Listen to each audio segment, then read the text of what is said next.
நிறங்களோர் ஐந்துடையாய் விண்ணோர்கள் ஏத்த மறைந்திருந்தாய் எம்பெருமான் வல்வினையேன் தன்னை மறைந்திட மூடிய மாய இருளை. நிறங்கள் ஐந்தாக இருக்கிறது சிவபெருமானுக்கு. 5 என்ற எண்ணுக்கும் சிவபெருமானுக்கும் நிறைய தொடர்பு இருக்கிறது. நாம் அதை நிறைய பார்த்திருக்கிறோம்.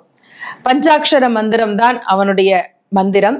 அதே போல 5 தொழில்களை செய்து கொண்டிருக்கக்கூடிய இறைவன், பஞ்சபூதங்களுக்கும் அதிதேவதையாக விளங்கக்கூடியவன், நம்முடைய 5 சரியான ஒரு வழிப்படுத்தி இந்த உலகத்தில் நம்மை புனிதர்களாக உயர்த்துவதற்கு எப்போதும் காத்து கொண்டிருக்கக்கூடியவன் சிவபெருமான்.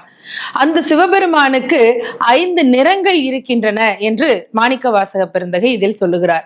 என்னென்ன 5 நிறங்கள் என்று கேட்டால், வெள்ளை, சிகப்பு, கருப்பு, பொன்னிறம், புகை நிறம், இப்படி 5 விதமான நிறங்கள் இறைவனுக்கு இருக்கிறதாக அவர் குறிப்பிடுகின்றார். இறைவனை மெய்ஞானத்தில் அகக்கண்ணின் மூலமாக தரிசித்த மாணிக்கவாசக பெருந்தகை அவனுடைய அந்த நிறங்களை பற்றி கூறுவதை நாம் கொஞ்சம் சிந்திக்க வேண்டும். இந்த 5 நிறங்களும் 5 பூதங்களினுடைய பிரதிபலிப்பாகத்தான் இருக்கிறது.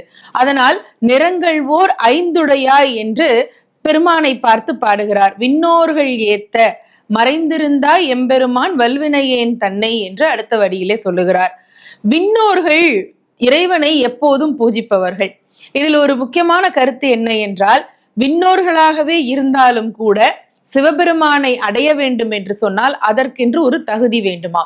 அது என்ன தகுதி என்று கேட்டால், ஆத்ம பூஜையிலே அவர்கள் ஈடுபட வேண்டும் என்கிறது சிவபுராணம்.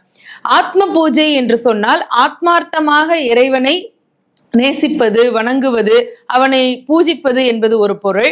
ஆத்ம பூஜை என்றால் நம்மை நாம் நேசித்து ஒழுக்க நெறியிலே வாழ்வதாகும்.